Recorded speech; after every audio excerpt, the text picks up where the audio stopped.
My name is not Sven, it is Martin. Yeah. Let's do language challenge Swedish YouTuber versus Danish. We have Anja Rosensköld who's going to speak a few sentences in Danish, and poor Swedish people are going to try repeat it. What's the first sentence? The first sentence is: Der er meget plads i en flamingokasse. Der er meget plads i en flamingoplads. Ja. Oh, that was not so good. Der er meget plads i en flamingokasse. Der er meget plads i en flamingokasse. Hun låter som en københavner, det er jo. Hvad? Faktisk. Det fik ikke plads i en frigolittlåda.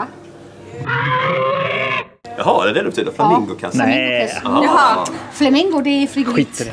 Jaha, jag tänkte på en sån här. Nej, det är frigolit. Flamingo. Og det er også en fågel, men det er dansk, det er lidt ulogisk. Der er meget plads i en flamingokasse. Der er meget plads i flamingokasse. It wasn't a question. Der er meget plads i en flamingokasse. Der er meget plads i flamingoplads.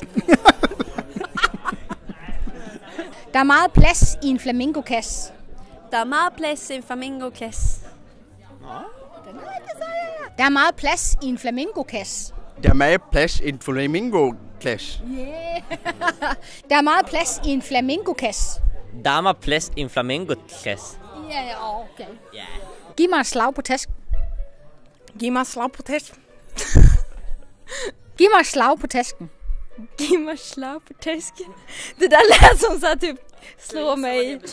Slå mig på tiden. Ja, men typ slår mig på kuken. Vinder, kan du vaske min taske? Nej. Giv mig et slag på tasken. Giv mig slag på tasken. Giv mig et slag på tasken. Giv mig slag på tasken.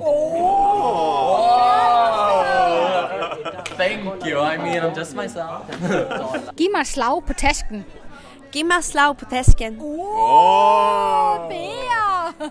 Giv mig et slag på tasken. Giv mig et slag på tasken. Ja, tasken. Giv mig et slag på tasken. Giv mig slag på tasken. Nu avslutar vi den här videon. Hej då!